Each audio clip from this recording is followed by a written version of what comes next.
Hello, I am Eliana Vivas, and today I'm going to talk to you about translation. This is going to be just a little overview about the skills needed to perform good translations. We're going to talk about the 5-step process for translations. We're going to talk a little bit about how is the actual work in company for translators, a little bit of practice, because practice makes perfect. And then we're going to talk about what will you do next when you decide to become a translator and the global trends in this business. Let's get started then. There are 4 key skills needed to become a successful translator that go beyond just being bilingual, because most people think bilinguals are already qualified to be translator, and there's nothing that's furthest from the truth. First, you need to have advanced language knowledge. This will allow you to have a deeper understanding of the nuances of meaning in the language that you want to translate. The cultural context is very important as well. And for all of this to happen, you have to have a near native level. That's why most of the translators only translate into their native tongue, because to be able to achieve this level is something that you only get with a lot of practice and many years of training. Secondly, you have to have excellent writing skills. You have to be able to impress, writing in technical, casual, colloquial, formal ways, and you have to have a clear voice in all of them. There's a word that summarizes all of this, and I really like it. It's called being a wordsmith. And this is the second reason why most translators decide to translate only to their native language. The only way to acquire this is with a lot of work and practice, and you usually only achieve it in the language that you were educated in. This is not to say that it cannot be obtained in any other way, but it's just to say that it needs a lot of work. Now, there are also some traits of personality that would help you become a better translator. Usually, you should have a lot of attention to detail, be a very accurate, systematic, thorough, and overall perfectionists are very good at this field. Finally, you have to know the theory of it all. The techniques, the methodology, and the processes needed to create a good translation and to know when to use them is fundamental, and it's a difference. We in this field all know that translation is both an art and a science. So the theory and the fundamentals are key to becoming a good translator, as well as all of the other skills we've mentioned. Let's go back a little bit and talk about our 5-step process. There are 5 steps for the process of creating a good translation. And the first one of these is overview. Just have a general scan of the topic you're going to translate, learn what is the topic, anticipate the needed materials, and read the document in a really fast way. The second step is to create the first draft. This is the initial translation. You usually divide the text into units of meaning from 5 to 10 words. If the units of meaning are too short, the result comes as unnatural. If they are too long, you can lose some meaning or some information along the way. Here is where you can use an automatic translation software. I personally like to use DeepL. I think that for the free ones that are available, especially for students, this one does a wonderful job. The third step is to do an accuracy check. Here is where you compare side by side the original text with the translation, the first draft. You check no meaning has been lost or misinterpreted, especially if you have used an assisted translation tool. You delete any unnatural or inelegant wording that could have happened due to the translation tools or just because it's a first draft. Check for appropriate collocations.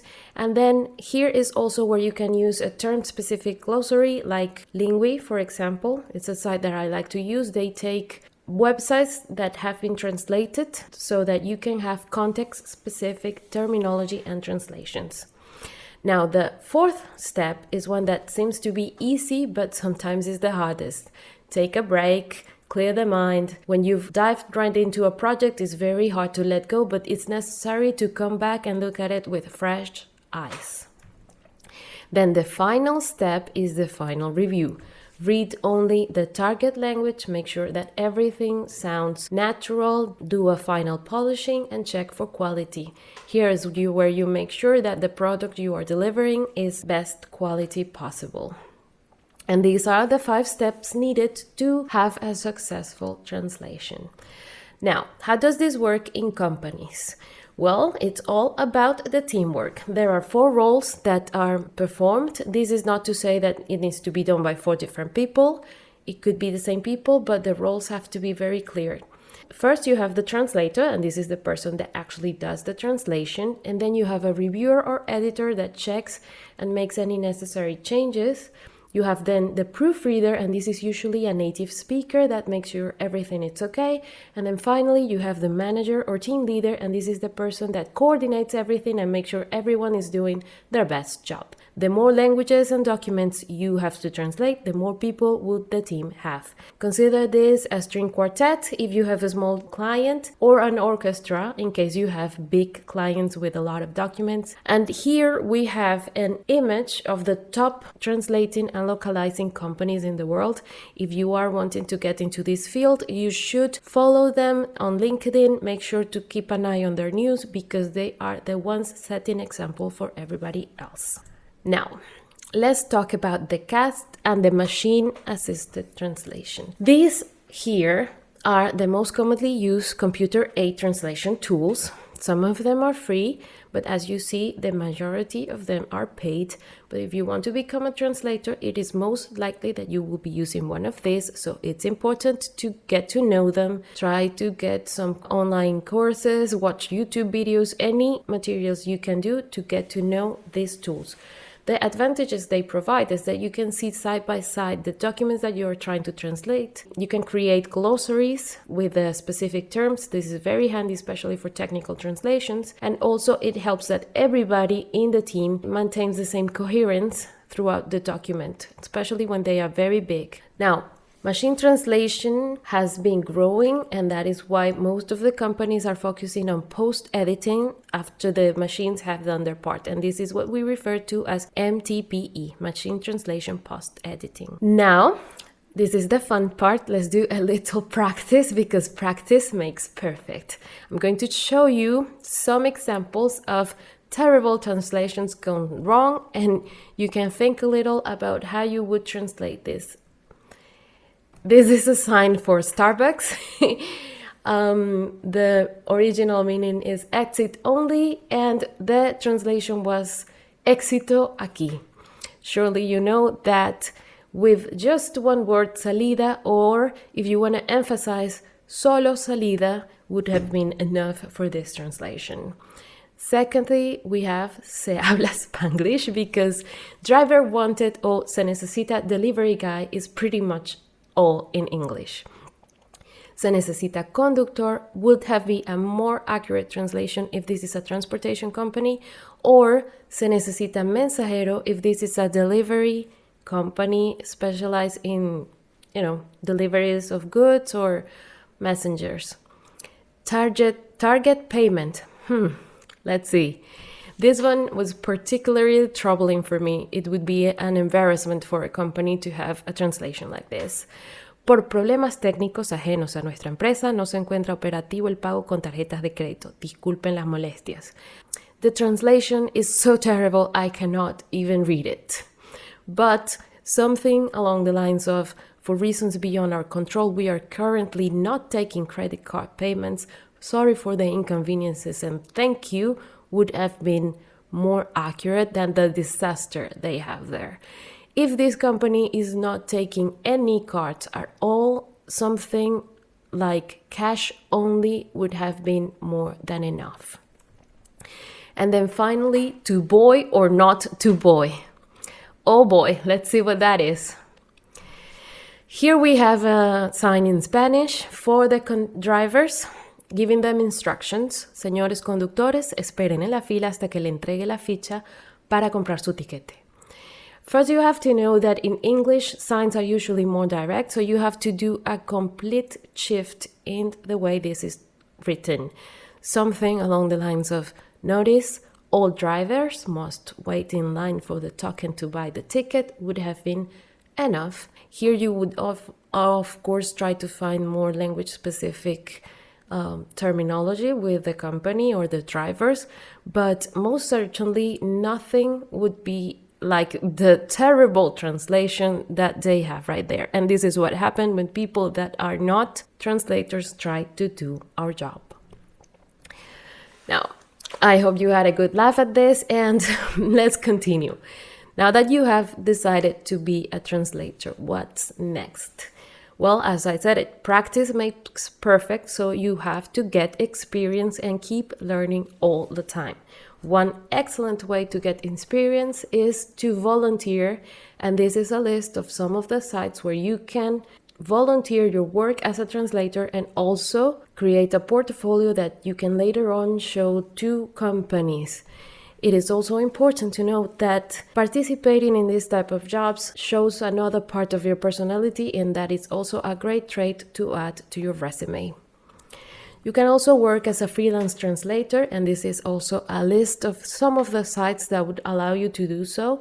Some of the type of work you would be doing would be product listings, content review, moderation, and localization. Notice that I have bolded this one out because this is the biggest trend in translation right now. You have to really be accurate and localize the content that you have. And that is what companies want right now. Some of these companies are absolutely incredible. They would allow you to work online from anywhere in the world, and they are great starter points to get some experience.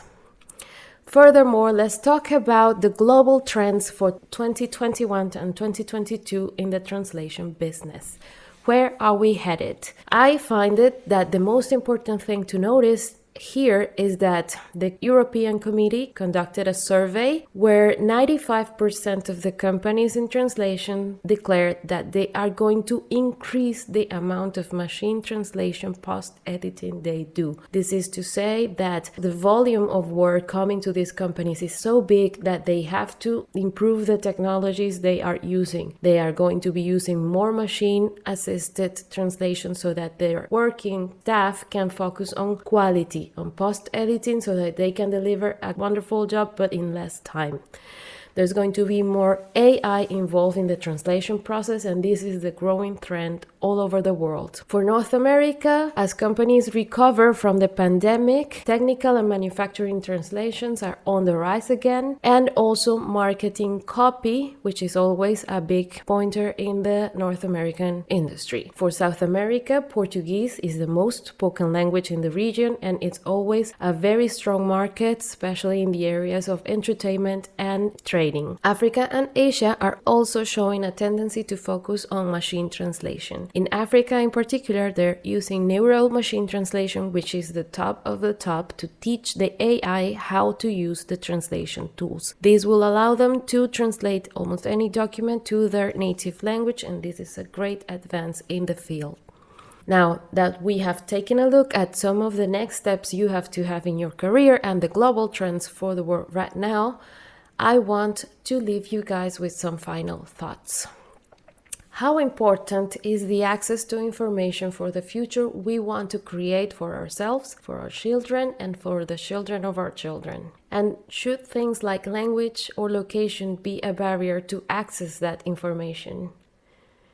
Can world-changing ideas and companies transcend language barriers?